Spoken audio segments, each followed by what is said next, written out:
Nepal for us Sikhs is a very, very important country, and we want it to remain sovereign, a buffer state between two nuclear armed states. Sikh reference library, Atosha Khana treasury, which has not been returned by India so far.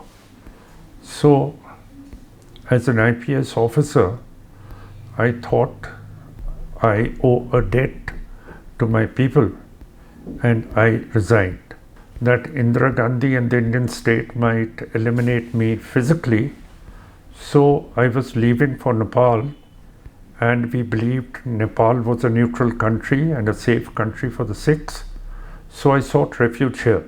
After the fall of the Sikh Empire in 1849, the Sikh Emperor Maharaja Ranjit Singh's Maharani, she fled to Nepal, and she was given political asylum here in your country in Nepal. Exclusive interview, रोचक र ज्ञानवर्धक सूचनाका लागि नेपाल आज subscribe गर्नुहोस्। हाम्रा भिडियोहरू सुरुमै हेर्नका लागि click गर्नुहोस् यो घण्टीमा। Today I am going to conduct a very fruitful interview. Sardar Simranjit Singh Mann, he is the president of Shiromani Akali Dal Amritsar. He has been to Nepal after 34 years.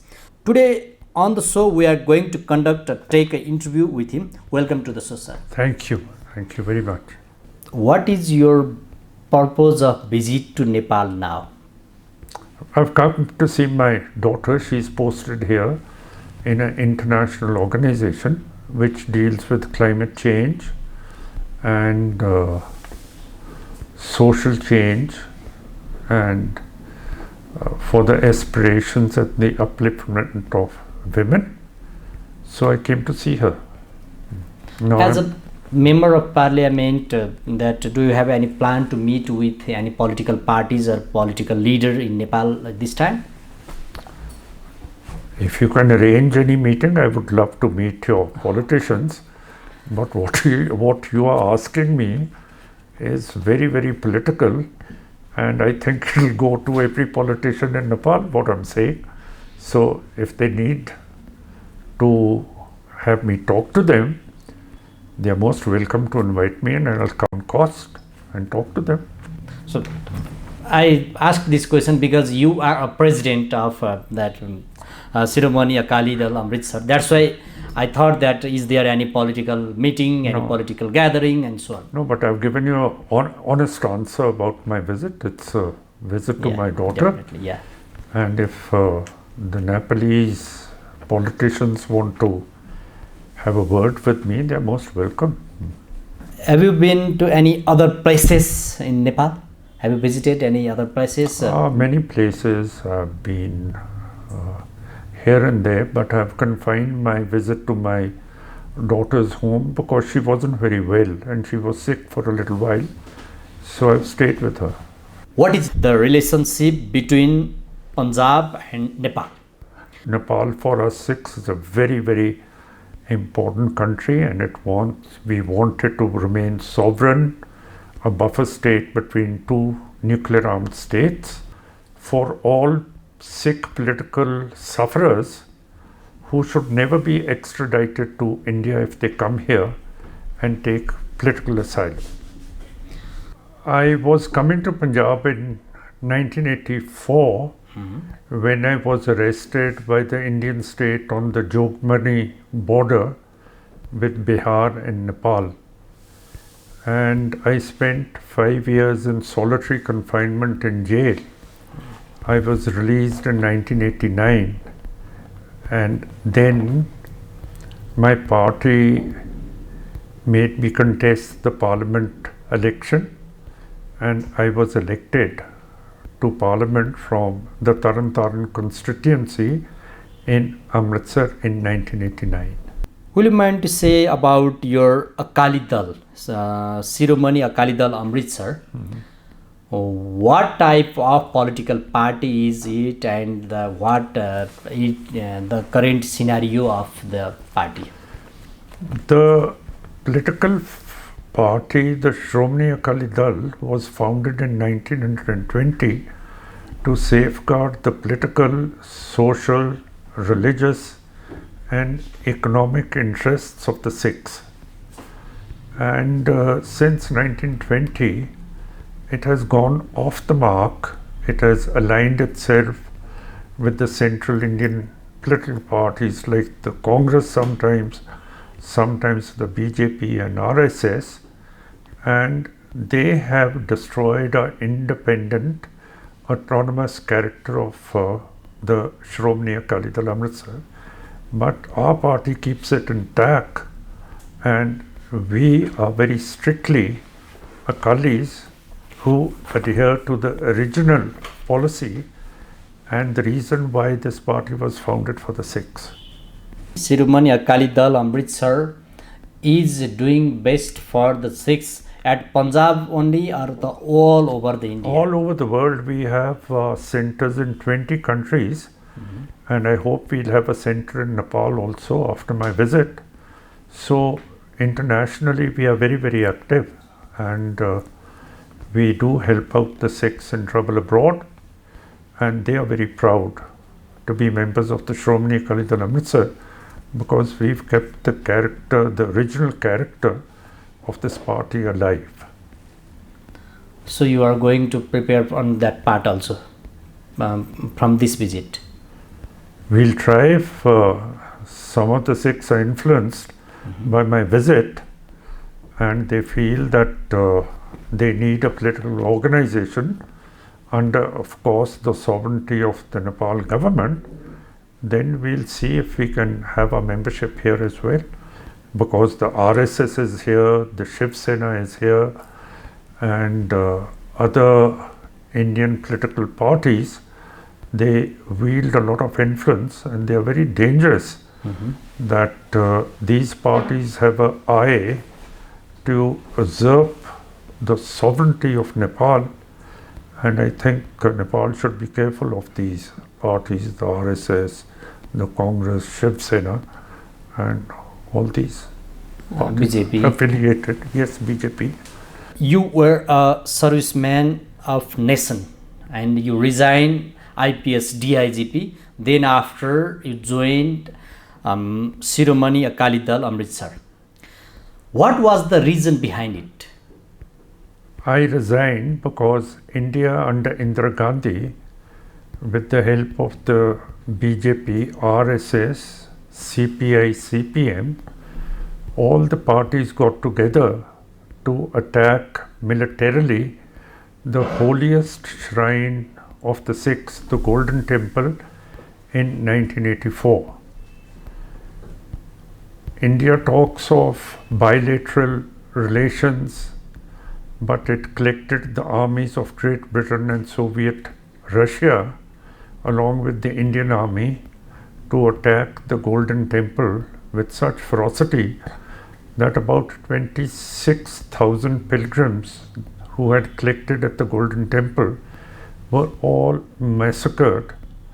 And these armies, they looted our treasures, our Sikh reference library, our Toshakhana treasury, which has not been returned by India so far.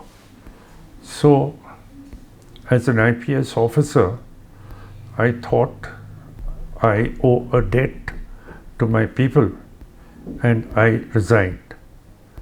But the vengeance of the Indian state was so great against me that Indira Gandhi, instead of accepting my resignation from the IPS, she had me dismissed. And then later, lots of people told me that I must challenge this dismissal in the court of law, in the Supreme Court. But I said no. I wear the revenge of India on my shoulders. If my pips have been removed, this will always stay on my shoulder that I resigned, but India dismissed me from the service. So that is it. So what happened then after? Well, I was fleeing India because I got the news that Indira Gandhi and the Indian state might eliminate me physically. So I was leaving for Nepal, and we believed Nepal was a neutral country and a safe country for the Sikhs. So I sought refuge here. I tried to. And historically, Nepal has always been very safe for the Sikhs, because after the fall of the Sikh Empire in 1849, the Sikh Emperor Maharaja Ranjit Singh's Maharani, she fled to Nepal, and she was given political asylum here in your country in Nepal. So we have a long relationship and we respect. And the Gorkhas and the Sikhs in the army, they fight shoulder to shoulder because of their bravery. India, whenever it wants to defend itself, it sends in the Gurkha and the Sikh regiments. So, in your opinion, what is the relationship of Sikh, Gorkhas or Nepal should be in the future or upcoming days? I feel that Nepal should be a very, very strong and independent country, and it should not bear the influences of any other country like Communist China or India, which are nuclear armed states, and they try to bring Nepal under their respective influences. And in the past, Rajiv Gandhi, when he was the Prime Minister, he laid a economic blockade of Nepal, and the present Prime Minister Narendra Modi also laid a blockade of Nepal, which is totally unjustified, because this is a landlocked country, and it should be treated with greater respect, like Austria, like Switzerland and other countries. And there should be no blockades by India or by China. China doesn't do it, but in the future, since both these countries are daggers drawn, India and China, we want a strong Nepal which is independent and sovereign. So, as a president, you mean to say that the blockade by Modi, even Rajiv Gandhi, that was not that was unfair? It was totally unjustified to starve a landlocked country. Yeah. Can you imagine doing such barbaric acts to starve the people of their food, their daily rations, their petrol, their diesel? I think this was as bad as the massacre of the Sikhs in 1984 in Operation Blue Star. You resigned from IPS DIG, then you became a parliament member. So, being a policeman or being a member of parliament, what was the gap to you feel? What was the difference? Yeah, difference, yeah. As a politician and a member of parliament, you make policies. Yeah. And as an IPS officer, you implement those policies made by the members of parliament. So it's a higher status, because the member of parliament makes policies and the police officer, IPS and IAS and IFS, they implement the policy that is made by the members of parliament in parliament. So that's the difference. Punjab, basically they follow Hindu religion. Pashupatinath is also a very famous at here. Most of the Hindus come at here. So Nepalese also go India because different pilgrims are on there.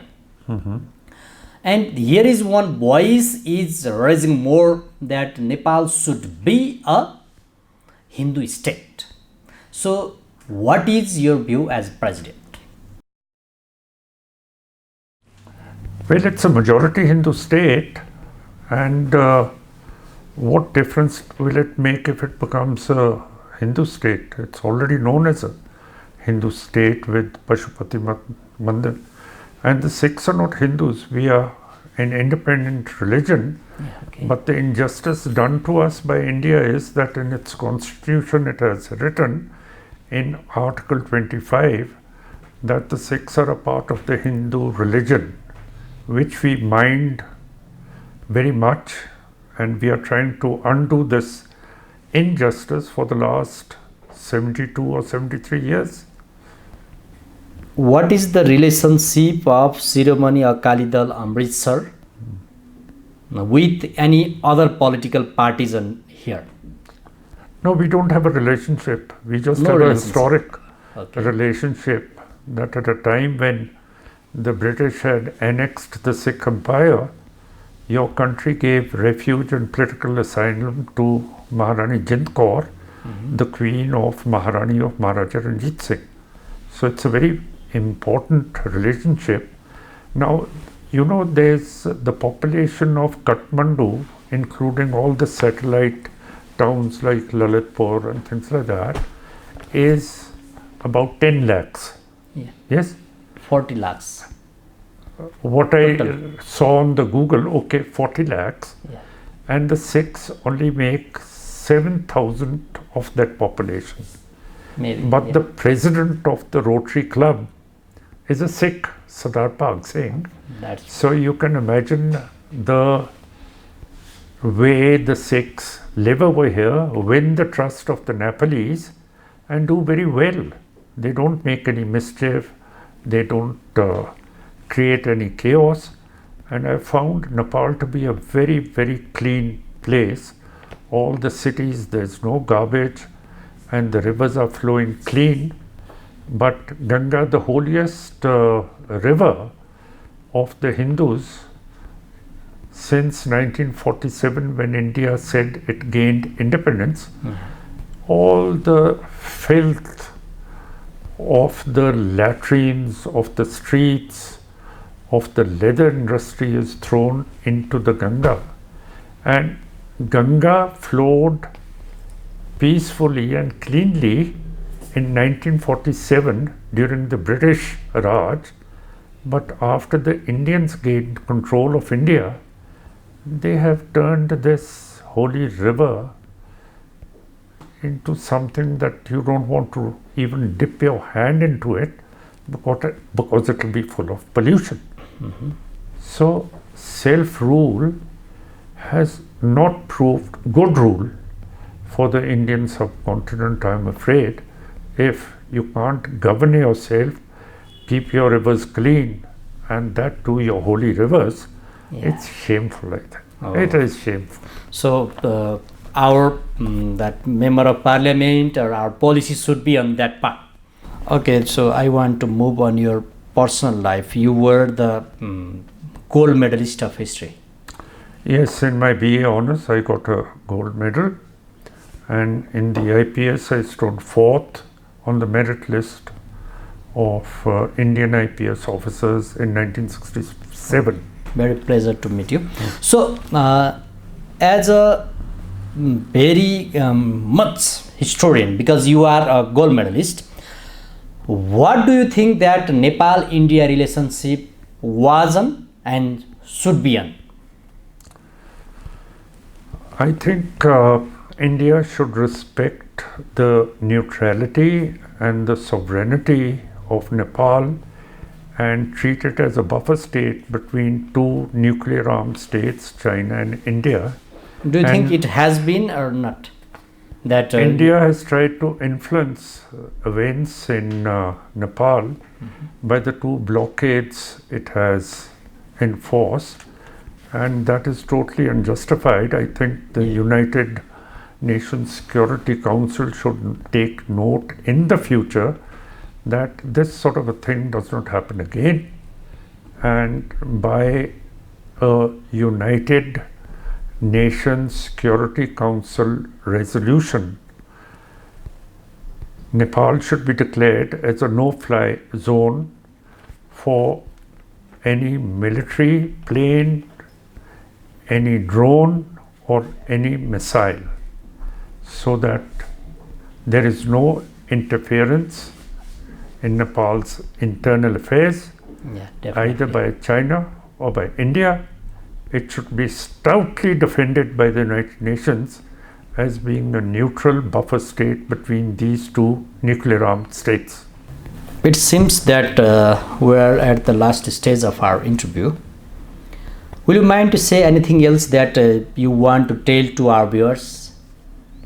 Anything else? I wish the Nepalese people a very happy life, a neutral life, and it should become a strong buffer state between two inimical nuclear armed states, and the independence of and sovereignty of Nepal should be guaranteed by the UN Security Council, and it should have a strong military to defend itself, just like Switzerland has, and it should have an air force also to defend itself. And I feel that all the countries on the borders of India are strong militarily, politically, and economically. Then the Sikhs will have no trouble with their human rights. They will not face the crime of genocide, ethnic cleansing, and these extreme crimes that are perpetually perpetrated on the Sikhs and our people. Thank you very much, sir. Exclusive interview, रोचक र ज्ञानवर्धक सूचनाका लागि नेपाल आज subscribe गर्नुहोस्। हाम्रा भिडियोहरू सुरुमै हेर्नका लागि click गर्नुहोस् यो घण्टीमा।